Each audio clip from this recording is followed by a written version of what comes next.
Good morning, Sean. Happy Friday. Good morning.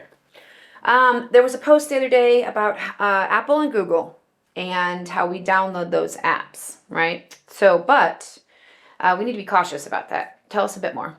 So yes, there's Google and Apple Play Store apps that we have to be careful about. There's those third-party, untrusted source marketplaces, and you generally want to stay away from those unless you really know what you're doing. But even with the Apple and Google Play Store apps, you have to be careful still because Apple and Google can't scan and use their AI to catch every little thing.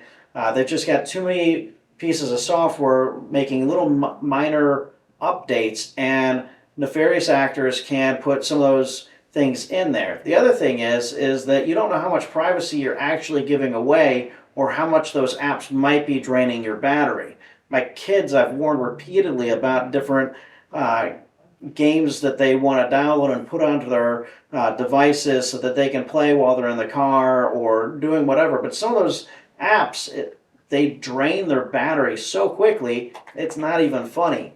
And so we've got to be careful to download apps that are coming from trusted sources that we understand have general trust in any industry, whether that be through Microsoft or the Google apps or other well-known developers. We want to stick with developers that we trust, that we know, so that we can try to stay a little bit safer and smarter.